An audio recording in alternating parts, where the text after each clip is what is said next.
In this video, we're going to talk about the ethic of prima facie duties.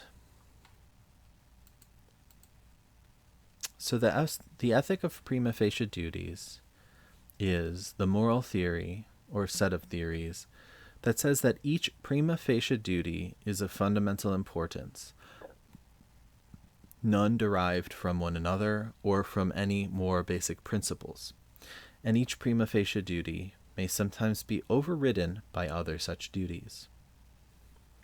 So prima facie is just means first glance.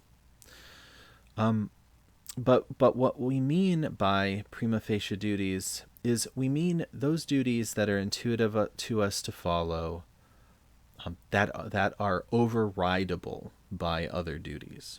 So at first glance, we feel beholden to these duties, but upon reflection, we might say, no, even though these are our prima facie duties, we also have these other duties, and in this case, we want to follow those other duties.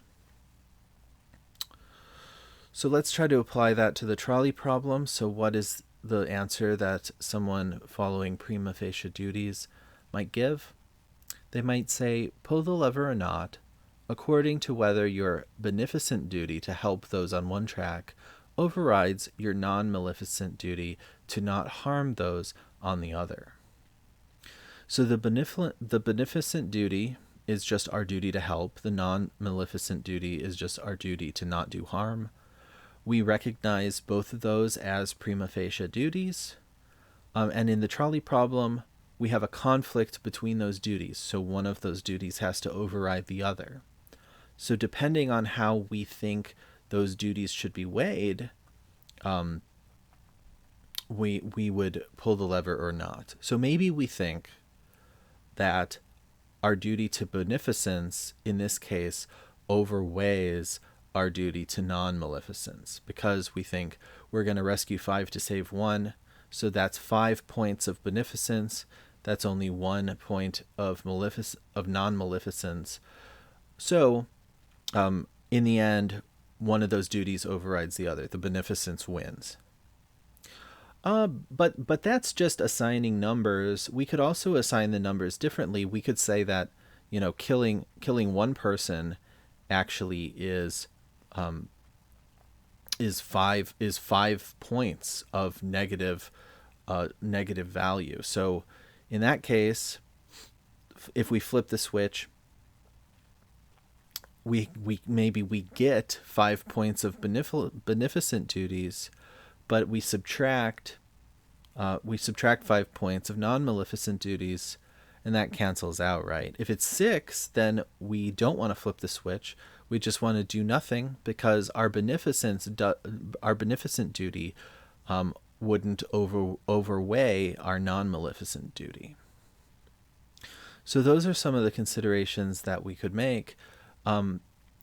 Which one of those is the right answer is not something that a person who's following prima facie duties can explain. They might try to attempt one of those explanations that I just made. But one of the keys is that sometimes the duties override, sometimes they don't. So we could imagine alternate trolley problems where the duties that override each other give us a different answer.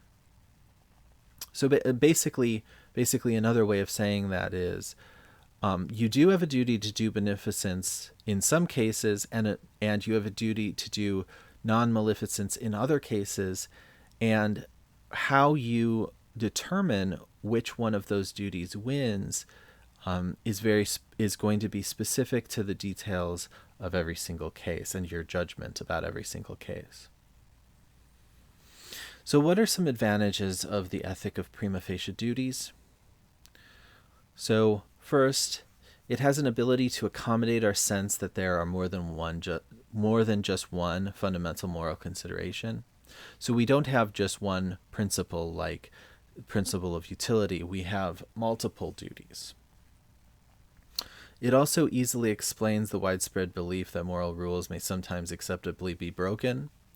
So like we said, the duties can override each other, which means that none of these duties are unbreakable rules. They're all breakable duties, right? They all can be broken.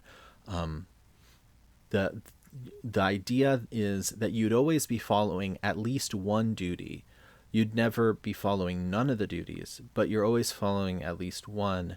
And that one, when it comes into conflict with the others, that's the one that overrides the others.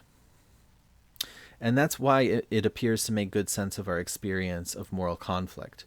So the prima facie duties logic says that yes, duties can conflict. They can't all be fulfilled at the same time. You can't save everybody in the trolley problem. We're just acknowledging that. But there's a good answer, which is you don't have to try to solve them. You don't have to try to follow all your duties at the same time. You just have to figure out which one's the most important one to follow. This also explains moral regret. We think that it's right to feel regret at having to give up something important. And that's true. Like if we were in the trolley problem situation, we surely would feel some regret no matter what we did. We would wonder if we did the right thing. And that would make sense, because no matter what we did, we'd have to be fulfilling one duty at the expense of another. The ethic of prima facie duties is also in harmony with common sense.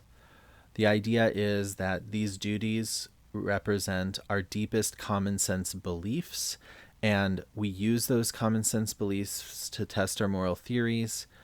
And that makes it a sort of a very, it's a theory that's not trying to claim too much. It's trying actually to claim only that we use our common sense beliefs as a starting point and try to work from there and try to reconcile our common sense beliefs and not try to follow extravagant principles, just try to reconcile what our common sense has already said.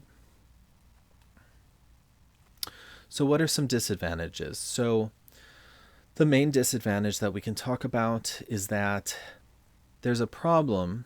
If we can't provide a fixed ranking of moral principles, then it's not clear how we are to decide what to do when they conflict. So the nice thing about prima facie duties is they give an explanation for how duties conflict. They conflict because we have multiple of them at the same time, and they're not all compatible. But at the same time, this isn't a very good explanation if we're trying to resolve those conflicts. So different theories give very clear resolutions to conflicts. So for example, utilitarianism would say, do whatever helps the most and harms the least. That resolves the conflicts because we just try to figure out whichever option that is. But with prima facie duties, it's not, we don't have a ranking. We can't say which is best, which is worst.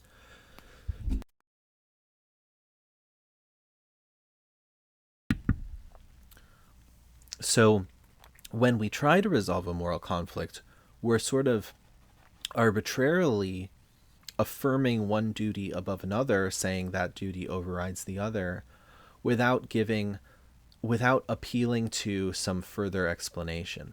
We're sort of doing what feels intuitively right.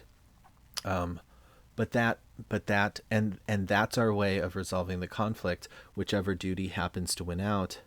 But at the same time, that's unsatisfying because it doesn't explain why one duty would win out and what the circumstances would be when one duty wins out over another. And it doesn't really give us guidance on disagreements of that kind.